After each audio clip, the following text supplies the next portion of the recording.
Hello दोस्तों, नमस्कार। Exam wisdom team की तरफ से मेरा नाम है आकाश श्रीवास्तव। तारीख है आज 28 सितंबर 2022 और हम बात कर रहे हैं द हिंदू के एडिटोरियल क्रक्स को सरल हिंदी व्याख्या के साथ समझने की। आज 4 एडिटोरियल आर्टिकल डिस्कस किए जाएंगे। आज का जो पहला आर्टिकल है वो रहेगा ट्रेड केयरफुली, संभल कर चलें। इसके बाद हम बात करेंगे सिल्वर लाइनिंग, आशावादी संभावना। Then we will discuss permanent membership of the UNSC is another story। UNSC की स्थायी सदस्यता एक और कहानी है। And in the last we will discuss energizing India Nepal ties the hydropower way। Bharat Nepal संबंधों में ऊर्जा पन बिजली का तरीका। वन बाय वन चारों ही एडिटोरियल आर्टिकल के क्रक्स को आसान भाषा में समझने का प्रयास करेंगे। आगे बढ़ने से पहले एक बात फिर से क्लियर कर देता हूं, जो भी हिंदी अनुवाद है उसके लिए गूगल ट्रांसलेशन का इस्तेमाल किया गया है। ऐसे में शब्दार्थ और भावार्थ में यदि भिन्नता होती है तो कमेंट बॉक्स में जरूर इंगित कीजिएगा। आज का जो पहला आर्टिकल है वो है ट्रेड केयरफुली, संभल कर चले। Power to remove online content must be use sparingly responsibly. Online सामग्री को हटाने की शक्ति का उपयोग संयम से, जिम्मेदारी से किया जाना चाहिए। आर्टिकल में बात हो रही है सरकार द्वारा अभी यूट्यूब प्लेटफॉर्म से कुछ वीडियो को हटाने का आदेश दिया गया है जिन पर नफरत और सांप्रदायिक रूप से संवेदनशील जो चिंता है समाज पर, उसके दबाव उसको बढ़ाने का आरोप है।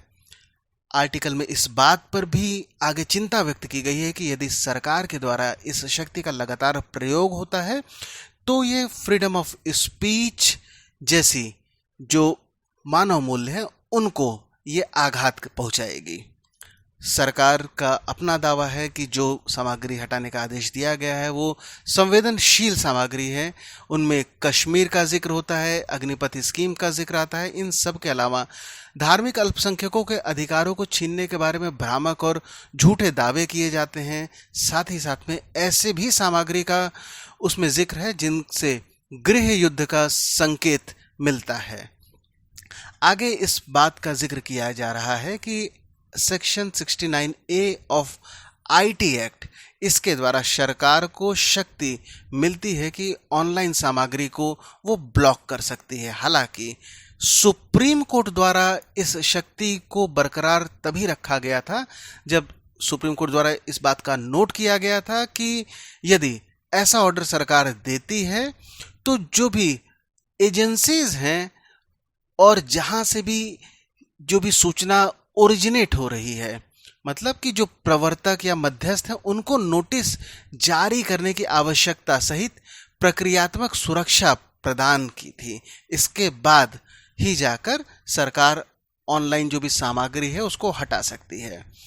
अभी जो नवीनतम आदेश की बात कही जाती है तो इस आदेश का जो मूल है वो आता है आईटी रूल 2021 से, और इसमें एक प्रक्रिया है जिसके द्वारा इंटर डिपार्टमेंटल कमिटी जो कि रिव्यू करेगी कि जो भी सरकार द्वारा सिफारिश की गई है उसके संबंधित जो मटेरियल ऑनलाइन प्लेटफॉर्म पर हैं उनको कितना उसमें दावे में सही है, गलत है, उनको हटाना चाहिए। इसके लिए समिति, अंतर्विभागीय समिति का भी प्रावधान है।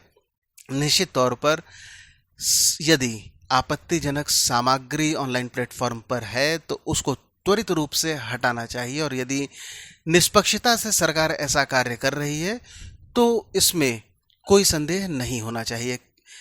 कई तरीके के ऑफेंसिव सामग्री हो सकती हैं। कई बार उसमें जिस तरीके से घृणास्पद भाषण की बात हो जाए, हिंसा की बात हो जाए, चाइल्ड पोर्नोग्राफी जैसी चीज़ें आती हैं, इससे जो ऑनलाइन स्पेस होता है उसके डिग्निफाइड यूजेस पर सवालिया निशान भी पैदा होते हैं। किंतु इस बात का भी ध्यान रखना चाहिए कि यदि सामग्री हटाने को लेकर सरकार आदेश दे सकती है तो ऐसी शक्ति का उपयोग में संयम बरतना होगा, संवेदनशीलता बरतना होगा और स्वतंत्रता और उचित प्रक्रिया के साथ ही किसी भी तरीके की कार्रवाई करनी चाहिए। अगले आर्टिकल में बात होगी सिल्वर लाइनिंग, आशावादी संभावना। Indian cricket team in the shortest format is on a roller coaster. सबसे छोटे फॉर्मेट में भारतीय क्रिकेट टीम रोलर कोस्टर पर है। आर्टिकल में बात हो रही है अभी हाल में जो मेहमान देश ऑस्ट्रेलिया की टीम भारत में दौरा करने आती है T20 का, और उसमें भारत सीरीज जीत जाता है निश्चित तौर पर। अभी जो निकट भविष्य में T20 विश्व कप होने वाला है ऑस्ट्रेलिया में, इसमें ऐसी जीत भारत के खिलाड़ियों को व्यक्तिगत और टीम के स्वरूप में एक पॉजिटिव एनर्जी सब में बिखेरेगी, आत्मबल का प्रसार करेगी। और अभी ऑस्ट्रेलिया के जाने के तुरंत बाद साउथ अफ्रीका भी भारत में आ चुकी है। ऐसे में अगले साल जब भारत में एक दिवसीय विश्व कप होने वाला है, तो निश्चित तौर पर पूरे भारतीय टीम की, चाहे वो व्यक्तिगत परफॉर्मेंस की बात हो, एज अ टीम परफॉर्मेंस की बात हो, सभी पर निश्चित तौर पर जब अपने घर में विश्व कप होगा तो उस सबसे बड़े पुरस्कार को जीतने का दबाव पूरी टीम पर देखा जा सकेगा। अगले आर्टिकल में बात होगी permanent membership of UNSC is another story. UNSC की स्थायी सदस्यता एक और कहानी है। There should be no illusion about how states view membership in the United Nations Security Council. India must realize that it is all about national interest. संयुक्त राष्ट्र सुरक्षा परिषद में सदस्यता को राज्य कैसे देखते हैं, इसके बारे में कोई भ्रम नहीं होना चाहिए। भारत को यह महसूस करना चाहिए कि यह सब राष्ट्रीय हित के बारे में है। आर्टिकल में बात हो रही है जिस तरीके से लगातार भारत में चर्चा का विषय बना हुआ है कि संयुक्त राष्ट्र सुरक्षा परिषद का स्थायी सदस्यता भारत को मिल सकती है, जिसके लिए लगातार हमारे विदेश मंत्री एस जयशंकर साहब अपने समकक्षों से मुलाकात कर रहे हैं।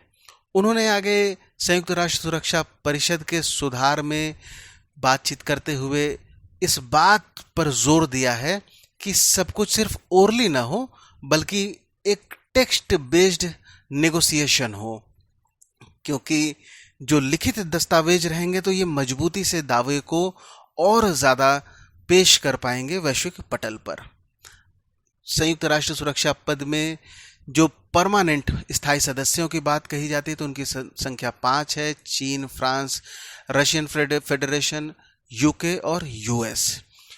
दुनिया में ये सबसे एक्सक्लूसिव क्लब जब अंतर्राष्ट्रीय संबंधों की बात करते हैं तो आज के समय पे यूनाइटेड नेशन और उसका सिक्योरिटी काउंसिल विशेष तौर पर देखा जाता है। किंतु इस बात को भी नहीं भूलना चाहिए कि जो ये एक्सक्लूसिव P5 कंट्री हैं, जो परमानेंट मेंबर हैं सिक्योरिटी काउंसिल के, इनमें से कोई भी नहीं चाहेगा कि यूनाइटेड नेशन सिक्योरिटी काउंसिल का डाइल्यूशन हो अथवा सदस्यों की संख्या बढ़े। अब ये भी बात कही जा रही है कि बेसिकली जब वीटो की बात आती है तो वीटो की बात को लेकर, वीटो की पावर को लेकर शुरू से ही बहुत सारे जब सदस्यों के बीच में मतभेद भी होता है। इवन जब यूनाइटेड नेशन की स्थापना हो रही थी उस समय पर भी सबसे ज़्यादा जो चर्चा और वाद विवाद का विषय बना था वो था वीटो। इवन यूके जैसे कंट्री इस बात तक भी उतर गए थे कि यदि वीटो नहीं होगी तो यूएन जैसी संस्था को भी नहीं बनाया जाएगा। ऐसे में जब भारतीय जो प्रतिनिधित्व दल उस समय पहुंचता है, उनका यह कहना होता है कि एक अपरिपक्व ही सही, किंतु यूनाइटेड नेशन जैसी संस्था का अस्तित्व में आना बेहद ज़रूरी हो जाता है। और आज जब हम बात करते हैं तो वीटो ही सबसे बड़ा रोड़ा बन के उभरता है जब नए सदस्यों को यूनाइटेड नेशन सिक्योरिटी काउंसिल में अंदर उनकी सदस्यता बढ़ाने की बात होती है। वीटो की बात करते हैं तो एक तरफ रशिया जैसे देश का नाम आता है जो सबसे ज़्यादा वीटो का इस्तेमाल कर चुका है। इवन चीन को छोड़ दें तो जो 3 पश्चिमी देश हैं उन्होंने जितना वीटो का तीनों ने मिलकर प्रयोग नहीं किया होगा, रशिया ने अकेले तकरीबन 150 प्लस वीटो का प्रयोग रशिया अकेले कर चुका है। कई बार भारतीय पक्ष में भी रशिया ने वीटो किया है। अब ऐसे में इस बात से भी इनकार नहीं किया जा सकता भविष्य में कश्मीर जैसा मुद्दा यूनाइटेड नेशन सिक्योरिटी काउंसिल में उठाया जा सकता है। ऐसे में वीटो बेहद इम्पॉर्टेंट हो जाएगा। अब जब आगे बात आती है भारत की सदस्यता की तो भारत G4 ग्रुप का हिस्सा है जिसमें जापान, ब्राज़ील और जर्मनी भी हैं जो कि लगभग 4 दशक से ज़्यादा का समय हो गया है अपनी सदस्यता के लिए संघर्ष कर रहे हैं यूनाइटेड नेशन सिक्योरिटी काउंसिल के स्थायी परमानेंट सदस्य बनने के लिए। अब चूंकि जो संयुक्त राष्ट्र सुरक्षा परिषद का सिक्योरिटी काउंसिल है उसमें जो डिफरेंट कॉन्टिनेंट है सभी का प्रतिनिधित्व बराबर नहीं है। अफ्रीका, लैटिन अमेरिका, कैरेबियन की अगर हम बात करें कॉन्टिनेंट की, तो उनका जो रिप्रेजेंटेशन होता है सिक्योरिटी काउंसिल में वो 0 है। अब ऐसे में अफ्रीका अपनी जो टोटल जोग्राफिकल एरिया है उसके हिसाब से वो डिमांड करता है कि हमें कम से कम 2 स्थायी सीट मिलनी चाहिए सिक्योरिटी काउंसिल में। किंतु अब इसमें भी पेच इस बात का रहेगा कि यदि ऐसी बात को मानी भी जाती है तो वो कौन से 2 देश होंगे जो कि अफ्रीका का प्रतिनिधित्व करेंगे और बाकी देश भी उसकी पुष्टि कर सकेंगे। इसके अलावा भारत की जब बात आएगी तो भारत में निश्चित तौर पर पाकिस्तान भारत की दावे का जो भी विरोध करेगा उसको तो भारत काउंटर कर सकता है, किंतु चीन जो कि P5 परमानेंट जो मेंबर है यूनाइटेड नेशन सिक्योरिटी काउंसिल का, वो भारत का निश्चित तौर पर विरोध करेगा और जापान का भी विरोध करेगा। इसके अलावा G4 सदस्य की बात करते हैं तो ब्राज़ील का जब बात नंबर आता है तो ब्राज़ील के लिए जो उसके रीजनल अपोनेंट है, क्षेत्रीय प्रतिद्वंदी हैं, वो सबसे बड़ी समस्या ब्राज़ील के लिए बने हैं। इसके अलावा जर्मनी की जब बात आती है तो उसके विरोध में सबसे मुखर इटली होता है। अब ऐसे में जो G4 हैं उन सभी कंट्री के साथ कई सारे प्रश्न चिन्ह लगे हुए मिलते हैं। इनमें भारत की यदि बात करते हैं तो सबसे मजबूत दावेदारी आज के समय पे भारत की ही मानी जा रही है, किंतु ऐसा कोई भी तरीका नहीं है कि अकेले भारत को सिक्योरिटी काउंसिल में शामिल किया जा सके। और अब यदि आगे सबसे बड़ा जो रोड़ा बन रहा है वो वीटो के अधिकार, ये रोड़ा बन रहा है, क्योंकि कई बार ऐसे भी बहस हो रही है, कई बुद्धिजीवी इस बात को कह रहे हैं कि जो वीटो अगर सबसे बड़ा रोड़ा बन रहा है तो जो देश हैं उनको स्थायी सदस्यता मिल जानी चाहिए, भले ही वीटो का अधिकार उन्हें न दिया जाए। अब इसमें यह भी है कि अगर स्थायी सदस्यता जो परमानेंट मेंबरशिप है उसके आकार को बढ़ाना होगा तो उसके लिए जो यूनाइटेड नेशन सिक्योरिटी काउंसिल है उसके चार्टर को भी अमेंडमेंट करना पड़ेगा। और चार्टर को अमेंड करने के लिए जो टोटल यूनाइटेड नेशन के सदस्य हैं उनका 2/3 बहुमत के साथ ही ये अमेंडमेंट हो सकता है। और इसके अंतर्गत जो P5 कंट्री हैं वो भी आएंगे, और यदि P5 कंट्री आते हैं तो निश्चित तौर पर उनका वीटो पावर भी रहेगा, और उसमें से अगर एक भी सदस्य ये चाहेगा कि इसका विस्तार नहीं हो, वीटो लगा देता है, तो ये पूरा का पूरा जो प्रक्रिया वो धराशायी हो जाएगी। हालांकि एक बार ये जो चार्टर है यूएन का वो अमेंडमेंट उसका हो चुका है 60 के दशक में, जब नॉन परमानेंट सीट के विस्तार की बात हुई थी तब उसमें संशोधन किया गया था। आज के समय पर भी अगर सवाल सिर्फ नॉन परमानेंट मेंबर का ही होता तो निश्चित तौर पर इसका विस्तार आसानी से हो जाता, क्योंकि समस्या ये है कि अभी स्थायी श्रेणी के विस्तार होने की बात हो रही है और जो परमानेंट मेंबर हैं वो खुद नहीं चाहेंगे कि इसका विस्तार इतनी आसानी से हो सके। कुछ और बुद्धिजीवी हैं जो सेमी परमानेंट मेंबर कैटेगरी की बात करते हैं कि एक नई कैटेगरी बना दी जाए सेमी परमानेंट मेंबर की, जिसमें कि रोटेशनल बेसिस पे कंट्रीज को उसमें शामिल किया जाए। परमानेंट सीट पे उनको वीटो का अधिकार भले ही न मिले, 10 साल तक उनका मेंबरशिप हो, उसके बाद फिर से चुनाव हो और री इलेक्शन के लिए कंट्रीज एलिजिबल हो। अभी इस सब के अलावा इस तर्क पर भी आगे बात हो रही कि जब, जैसा कि पहला एक्सपर्ट कुछ लोग इस बात को कह रहे थे कि बिना वीटो के अगर परमानेंट सदस्यता मिलती है तो भारत को नहीं लेना चाहिए, क्योंकि उनका तर्क ये होता है कि हमको दोयम दर्जा क्यों आखिर हम स्वीकार करें।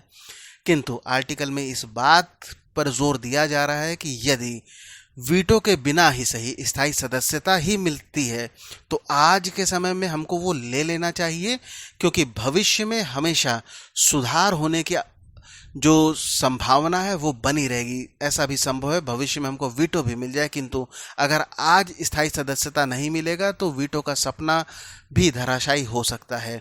और क्योंकि घूम फिर के बात ये आती है कि जब राष्ट्रीय हित की बात आएगी तो ऐसे में जो यूनाइटेड नेशन सिक्योरिटी काउंसिल की यदि परमानेंट सदस्यता मिल जाती है तो निश्चित तौर पर भारत के लिए काफ़ी लाभप्रद सिद्ध होगा।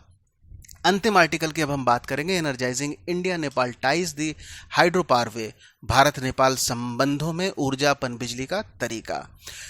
Nepal's move to involve India in completing the West Seti and Seti River SR6 joint storage project has the potential to enhance much needed cross-border power exchanges. पश्चिमी सेती और सेती नदी SR6 संयुक्त भंडारण परियोजना को पूरा करने में भारत को शामिल करने के नेपाल के कदम में बहुत आवश्यक सीमा पार बिजली आदान प्रदान को बढ़ाने की क्षमता है। आर्टिकल में बात हो रही है अभी हाल में भारत और नेपाल के बीच में एक मेमोरेंडम ऑफ अंडरस्टैंडिंग, इसको सिग्नेचर इसको कर लिया जाता है, जिसमें कि बात होती है कि जो सेती नदी है उस पर एक हाइड्रो इलेक्ट्रिक पावर प्रोजेक्ट जो बनना था उसका निर्माण किया जाए और इसकी क्षमता रहेगी 1200 मेगावाट की। अब चूंकि ऐसा ही समझौता चीन से 2012 में किया जा चुका था नेपाल के द्वारा, किंतु चीन 2018 में इस प्रोजेक्ट से खुद को अलग कर लेता है और वहाँ पर मुद्दा बनता है रीसेटलमेंट और रिहेबिलेशन, जो पुनर्वास के जो अड़चने सामने आएंगी इस प्रोजेक्ट में, उस मुद्दे को लेकर जो चीन है वापस हो जाता है। हालांकि ऐतिहासिक तौर पर बात करें तो नेपाल के द्वारा 80 के दशक में फ्रांस से भी बात की गई थी, 90 के दशक में अगर हम बात करें तो इस प्रोजेक्ट को लेकर ऑस्ट्रेलिया की भी बात कही गई थी और अभी इससे पहले चीन को भी इस प्रोजेक्ट में शामिल किया गया था। अब ऐसे में भारत को यदि नेपाल इस प्रोजेक्ट में शामिल करने के लिए इच्छुक हो रहा है तो निश्चित तौर पर इस बात का संकेत है कि नेपाल भारत में अपना विश्वास व्यक्त कर रहा है और इस प्रोजेक्ट को भारत अगर पूरा कर देता है तो भारत को भविष्य के जो हाइड्रो पावर प्रोजेक्ट होते हैं उसमें हाइड्रो पावर कॉरपोरेशन होगा, उसमें काफ़ी ज़्यादा बेनिफिट होगा। इंडिया नेपाल की बात करें तो भारत 3 जो हाइड्रो इलेक्ट्रिक प्रोजेक्ट है नेपाल में वो भारत की मदद से ऑलरेडी चल रहा है, जिसमें महाकाली प्रोजेक्ट चल रहा है, अपर करनाली प्रोजेक्ट है, इसके अलावा अरुण, ये 3 प्रोजेक्ट हैं जिसमें से कि अगर अभी जो सेती हाइड्रो पावर प्रोजेक्ट अगर कंप्लीट हो जाएगा तो ये फिर दूसरा सबसे बड़ा भारत और नेपाल के बीच में जो पनबिजली योजना है वो साबित हो जाएगा और ये भारत को भू राजनीतिक प्रभुत्व इस क्षेत्र में स्थापित करने में भी मदद करेंगे और निश्चित तौर पर चाइना का जो इन्फ्लुएंस नेपाल में लगातार बढ़ रहा था उसको भी काउंटर करने में भारत को मदद मिलेगा, क्योंकि ये जो वेस्ट सेती हाइड्रो इलेक्ट्रिक प्रोजेक्ट है ये चीन द्वारा जो BRI belt and road initiative जो चीन अपने प्रोजेक्ट का विस्तार कर रहा था उसका एक काफ़ी इम्पोर्टेंट वेंचर के रूप में इस हाइड्रो इलेक्ट्रिक पावर प्रोजेक्ट का भी निर्माण करना, इसको विकसित करना उसका हिस्सा था।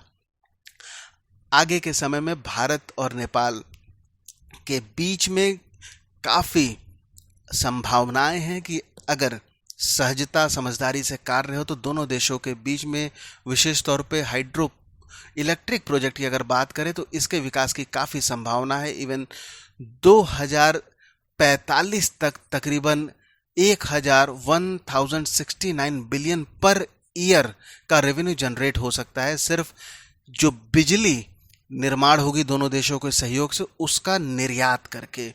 दोनों ही देशों के लिए विन विन सिचुएशन हो सकता है। अभी वर्तमान की बात करें तो कुछ कंसर्न इसको लेकर हो सकते हैं, कॉस्ट को लेकर हो सकता है। ऑलरेडी प्रोजेक्ट में लगभग $2 बिलियन का कॉस्ट इंक्रीज हो चुका है। इसके अलावा नेपाल के भी अपने कंसर्न हैं कि भारत से जो नेपाल को बिजली मिलती है उसमें थोड़ी सी जो उसके कॉस्ट होता है, जो बिजली का दर होता है वो महंगा रहता है, इसको भी भारत द्वारा टैकल किया जा सकता है। इन सब के अलावा सबसे इम्पोर्टेंट बात ये भी आएगी कि सीमा पार ऊर्जा सहयोग, जब हम इंडिया और नेपाल में तो ऑलरेडी कई सारे प्रोजेक्ट चल रहे हैं, इसको हम और भी ज़्यादा बढ़ा सकते हैं बांग्लादेश, भूटान को भी इन्वॉल्व करके। और निश्चित तौर पर ऐसा यदि संभव हो जाता है तो ये जो द्विपक्षीय और क्षेत्रीय स्तर है सभी के लिए विन विन सिचुएशन साबित होगा। दोस्तों, आज के हिंदू के आर्टिकल में इतना ही। अंत तक बने रहने के लिए धन्यवाद।